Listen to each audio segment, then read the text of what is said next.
Hello everyone, I hope you all are doing good in your studies. तो आ गया next part. जैसे कि आप लोगों को पता है, रेगुलरली 12:30 मैं यहाँ पे आप लोगों को करवा रही हूँ फॉर आरआरबी एंड नॉर्सेट के लिए एमसीक्यूज। तो अगर आप इस चैनल पे न्यू हैं, चैनल को सब्सक्राइब, वीडियो को लाइक एंड शेयर जरूर करिए अपने फ्रेंड्स के साथ, बिकॉज ऑलरेडी मैं आप लोगों को क्वेश्चंस करवा चुकी हूँ 1830 और 1831 क्वेश्चन आज हम करने जा रहे हैं। क्वेश्चंस पे चलने से पहले अगर किसी भी बच्चे को आरआरबी के लिए बैचेस ज्वाइन करने हैं तो आप आज ही ज्वाइन कर सकते हो। ये दोनों ही 3 मंथ्स के बैचेस इस नंबर पे मेरे से कॉल या फिर मैसेज पे बात करके, एक है इंपॉर्टेंट टॉपिक बैच और एक है थ्योरी बैच। अगर आपका बेसिक क्लियर है तो आप इंपॉर्टेंट टॉपिक बैच, जिसकी फीस रहने वाली है ओनली 1299, जिसमें हम हर एक सब्जेक्ट का important topic, MCQ classes, test series, doubt classes, previous year paper and non nursing के एमसीक्यूज में आपको करवाऊंगी।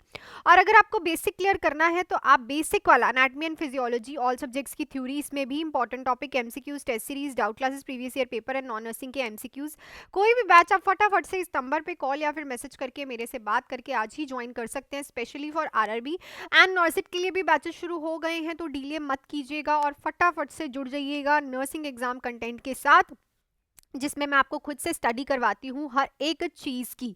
सो मैं चलती हूँ अपने क्वेश्चन पे और ज़्यादा टाइम वेस्ट ना करते हुए। पहला ही क्वेश्चन है, तो बहुत से बच्चे पूछ रहे हैं मैम आरआरबी का एग्जाम बाय फरवरी और मार्च होगा, तो आपके पास टाइम है, इस टाइम को यूटिलाइज करो। ये ना हो कि आपका एग्जाम आ जाए और आप कुछ भी ना किया हो, ठीक है। चलती हूँ मैं पहले क्वेश्चन पे। Which is an example of principle of body mechanism that the nurse use when caring for a immobilised client.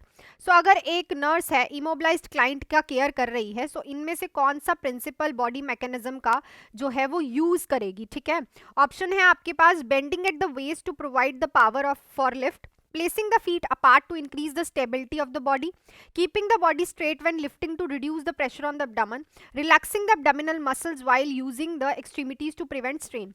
देखो, हमेशा क्या करना होता है कि जब भी आप किसी पेशेंट की केयर कर रहे हो और उसको शिफ्ट कर रहे हो या फिर इमोबिलाइज्ड कर रहे हो, जो बेड रिडन पेशेंट है, ठीक है, तो सबसे अच्छा होता है कि आप अपने प्लेस, अपने फुट को ना, अपने फीट्स को सॉरी, थोड़ी सी प्लेस पे, जैसे कि थोड़ा सा डिस्टेंस देके जो है वो प्लेस करो। और ये आपने बॉडी मैकेनिज्म के प्रिंसिपल्स में भी पढ़ा होगा कि जो आपको आपका वेट है दोनों फीट्स पे डालना है प्रॉपरली, ताकि वेट जो है एक फीट पे ना जाए, ठीक है। तो उसके लिए आपको उनको थोड़ी स्पेस पे रखना है, थोड़ी से अपार्ट रखना है, ताकि वो बैलेंसली स्टेबिलिटी बॉडी को मिल सके दोनों ही फीट से। प्लस कभी भी अपनी वेस्ट से नहीं आपको क्या करना है, बेंड होना है, ठीक है। नेवर, ये क्वेश्चन भी बहुत बार आता है, नेवर बेंड ओवर वेस्ट, ठीक है। वेस्ट से आपको बेंड नहीं होना है, हमेशा नीज से बेंड करना है। किससे बेंड करना है? नीज से बेंड करना है। और ये क्वेश्चन रिपीटेडली पूछा भी जाता है आप लोगों से कि कहाँ से बेंड होते हैं, जब आप पेशेंट को शिफ्ट करते हो या फिर आपकी बॉडी पे कोई वेट आता है। Clear? I think question clear हो गया होगा। नेक्स्ट है, the patient is admitted, rupture of Achilles tendons. तो एक्िलिस टेंडिस का रप्चर हुआ है, पेशेंट का एडमिट हुआ है। The patient was recently treated with antibiotics for pneumonia, which of the following medication below can cause this adverse effect। तो देखो, अगर निमोनिया था पेशेंट को तो उसकी एंटीबायोटिक्स चल रही थी, ठीक है। तो इनमें से कौन सी एंटीबायोटिक्स चल रही होगी जिसने ये एक्िलिस टेंडिस जो है वो क्रिएट किया है, उसकी प्रॉब्लम क्रिएट की है पेशेंट में? पेंसिलिन, फ्लोरोक्यूनोनॉल्स, ठीक है, टेट्रासाइक्लिन, मैक्रोलिड्स। तो देखो, जो फ्लोरोक्यूनोनॉल्स होती है, this is also an antibiotic, और इसका ये एडवर्स इफेक्ट ही होता है कि ये टेंडन्स को रप्चर्स करती है, ठीक है। आपको ये भी पता होना चाहिए कि कौन सी मेडिसिन का क्या एडवर्स इफेक्ट है और वो किस चीज के लिए यूज होती है। क्लियर? नेक्स्ट है, You are about to hang a bag of IV vancomycin for a patient who has a severe pneumonia। तो आप एक बैग हैंग करने जा रहे हो वैंकोमाइसिन का। वैंकोमाइसिन इज एन एंटीबायोटिक, ठीक है। पेशेंट को क्या है? सीवियर निमोनिया है। Which statement by the patient cause you to be hold the bag of vancomycin and notify the doctor immediately. तो इनमें से आपको क्या सुनने को दिखेगा और क्या पेशेंट को स्टेटमेंट की पेशेंट जो है आप सुन के भागोगे डॉक्टर की तरफ वैंकोमाइसिन लगाने से पहले?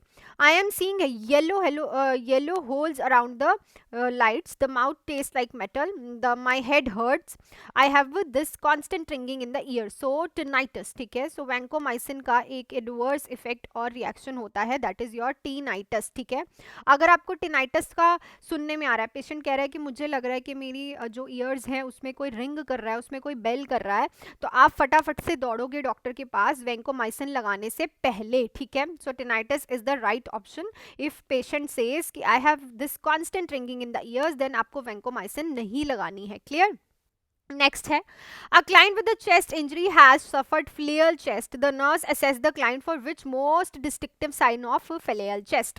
तो एक पेशेंट है, ठीक है, जिसको फ्लेयर चेस्ट है। सो ऑब्वियसली फ्लेयर चेस्ट आपने बहुत बार पढ़ी होगी, बहुत बार क्वेश्चन भी आता है इसका। तो फ्लेयर चेस्ट क्या होती है? लाइफ थ्रेटनिंग मेडिकल कंडीशन है जिसमें रिब केज जो है ब्रेक हो जाती है ड्यू टू ट्रॉमा, ठीक है। जो रिब केजेस होती है ना आपकी, वो ट्रॉमा की वजह से ब्रेक हो जाती है, और जो आपकी डीटैच हो जाती है रिब केजेस चेस्ट वॉल से, चेस्ट वॉल से आपकी जो रिब केज है वो अलग हो जाती है, डी अटैच हो जाती है। तो इसमें से कौन सा साइन एंड सिम्टम इसका परफेक्टली डिस्टिंक्टिव है इस प्रॉब्लम का, फ्लेयर चेस्ट का? Cyanosis, hypotension, paradoxical chest movement, dyspnoea special on acceleration. So paradoxical जो है चेस्ट मूवमेंट, ऐसा मैं इसलिए कह रही हूँ, क्या होता है कि जब रिब केज जो है आपकी चेस्ट वॉल से अलग हो जाती है, तो जैसे आप जब आप सांस लेते हो, जब आप इंस्पिरेशन करते हो, तो आपकी जो लंग्स हैं वो क्या करते हैं? एक्सपैंड करते हैं, रिब केजेस क्या करती है? एक्सपैंड करती है। पर इस पेशेंट में ऑपोजिट होता है, ठीक है ना, इन पेशेंट में ऑपोजिट होता है। जब ये इंस्पिरेशन करता है, जो चेस्ट है, जो चेस्ट वॉल है, जो रिब केजेस है, वो क्या होती हैं? जो है कॉन्स्ट्रिक्ट होती हैं, और एक्सपिरेशन करने पे वो क्या होती हैं? एक्सपैंड होती हैं। सो पैराडॉक्सिकल मूवमेंट होती है ऑपोजिट चेस्ट मूवमेंट, ठीक है, जो नॉर्मल चेस्ट मूवमेंट होती है उसके ऑपोजिट। क्लियर? और ये मेन सिम्टम है फ्लेयर चेस्ट का।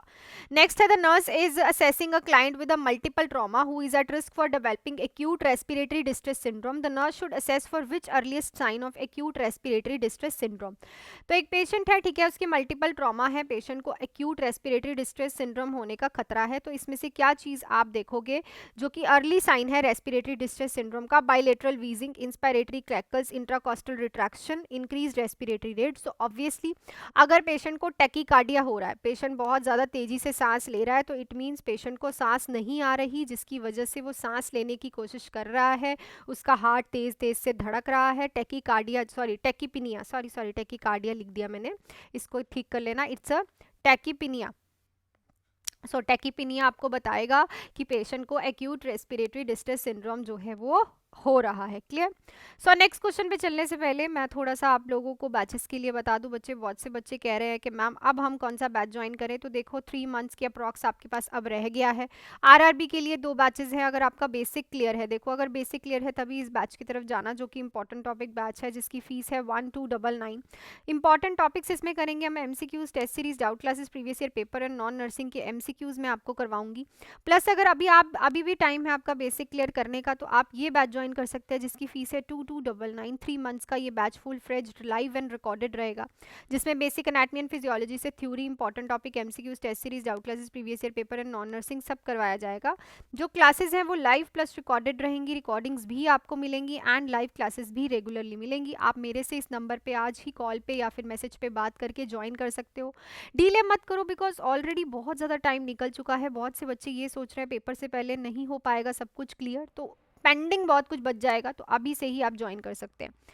नेक्स्ट है, client has experienced pulmonary embolism, which symptom is most commonly reported. तो एक पेशेंट है जिसको पल्मनरी एम्बोलिज्म एक्सपीरियंस हो रहा है, तो मोस्ट कॉमनली वो कौन सा सिम्टम आपको बताएगा? Hot flushed feeling, fever, chest pain that occur suddenly, anorexia. So pulmonary embolism में चेस्ट पेन जो है एकदम से अक्कर होती है। सो आपको पेशेंट जो है ये कॉमनली सिम्टम जो है रिपोर्ट करेगा। नेक्स्ट है, a nurse observe that the client has difficulty chewing and swallowing her food, a nurse response design to reduce this problem would include. तो नर्स जो है क्लाइंट को देख रही है कि उसे चूइंग और स्वेलिंग करने में उसका खाना बहुत डिफिकल्टी हो रही है, तो नर्स रिस्पॉन्स करेगी ये जो प्रॉब्लम है इसमें क्या इंक्लूड है, reduce this problem would include. तो इस प्रॉब्लम को कम करने के लिए आप क्या करोगे? Order a full liquid diet for her, ठीक है, order 5 small meals for her, ordering a mechanical soft diet for her, ordering a pure diet for her, poor diet for her, ठीक है। सो देखो चूइंग एंड स्वेलिंग में difficulty हो रही है patient को, तो इट इज़ वेरी इंपॉर्टेंट कि पेशेंट देखो चबा तो पाएगा नहीं, तो इट्स बेटर कि हम उसे फुल लिक्विड डाइट पे ही रखें, क्योंकि अगर उसे चूइंग एंड स्वेलिंग में डिफिकल्टी है तो वो नहीं खाएगा प्रॉपरली, तो एस्पिरेट होने के चांसेस है, प्लस उसको इनडाइजेशन होने के चांसेस है अगर वो प्रॉपरली च्यू करके नहीं खाएगा, ठीक है। सो आप उसे फुल लिक्विड डाइट पे ऑफर कर सकते हो। नेक्स्ट है, iron डेक्सट्रॉन is a parenteral iron preparation, the nurse should know that. तो जो आयरन डेक्सट्रॉस होती है वो पेरेंट्रल आयरन प्रिपरेशन नर्स को क्या पता होना चाहिए, इज ऑल्सो कॉल्ड इंस्ट्रेंडिंग factor, must be given in abdomen, required use of Z track method, should be given subcutaneously. तो आयरन का इंजेक्शन जो है हमेशा जेट्रैक मेथड से ही लगता है, आप सब लोगों को पता है, बिकॉज इट इज इरिटेटेड, ये जो है sorry it can cause irritation, तो इसीलिए हम उसे थोड़ा सा स्ट्रेच करके जेड की तरह मसल को स्ट्रेच करके लगाते हैं ताकि उसका बैक फ्लो ना आए प्लस उसकी इरिटेशन ना हो।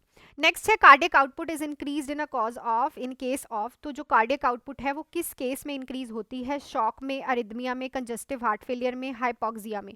सो इस क्वेश्चन का आंसर आप लोग मुझे कमेंट सेक्शन में जल्दी जल्दी से लिख के बताओ कि कार्डियक आउटपुट इन सब चीज़ों में किस में इंक्रीज होती है। नेक्स्ट पे चलते हैं, nurse notes that the T tube has drained 750 ml of green brown drainage over 24 hours since the surgery, which nursing intervention is most appropriate. तो नर्स नोट करती है कि ट्यूब से 750 ml जो है ग्रीन ब्राउन ड्रेनेज निकल रही है 24 घंटे से सर्जरी के बाद से। तो नर्स अब क्या करेगी, क्लैंप करेगी ट्यूब को, इरीगेट करेगी ट्यूब को, डॉक्यूमेंट करेगी फाइंडिंग को, नोट करेगी हेल्थ केयर प्रोवाइडर को। तो ऑब्वियसली 24 घंटे से ग्रीन ब्राउन ड्रेनेज है, so it's a documentation of finding which is a normal drainage जो कि 750 ml है ओवर 24 आवर्स, पिछले 24 आवर्स में, विच इज़ वेरी नॉर्मल, और इस चीज़ को आपको डॉक्यूमेंट करना है। जो मैंने आप लोगों से कल क्वेश्चन पूछा था उस पर भी हम चल लेते हैं कि ability of micro organism to produce disease. तो जब माइक्रो ऑर्गेनिज्म की डिसीज प्रोड्यूस करने की एबिलिटी है उसको हम बोलते हैं पैथोजेनेसिटी। ठीक है, सो जिन जिन बच्चों ने पैथोजेनेसिटी लिखा है, very good, you are going very good. Questions का कमेंट में आंसर किया करो, क्योंकि जब आपको पता चलता है कि आपका आंसर सही है आपको एक कॉन्फिडेंस मिलता है। Clear? So that's it for this video. Video अच्छी लगी तो वीडियो को लाइक शेयर एंड सब्सक्राइब कर लीजिएगा चैनल को। एंड अगर किसी भी बच्चे को बैचेस ज्वाइन करने हैं तो नंबर आपके पास है, आप मेरे से आज ही कॉल पे या फिर मैसेज से बात करके, अगर आपका बेसिक क्लियर है तो इंपॉर्टेंट टॉपिक बैच जिसकी फीस रहेगी 1299, जिसमें हम सारी इंपॉर्टेंट चीज़ें करने वाले हैं, बट बेसिक क्लियर होना चाहिए इस बैच के लिए, और ये 3 मंथ्स का बैच है लाइव एंड रिकॉर्डेड।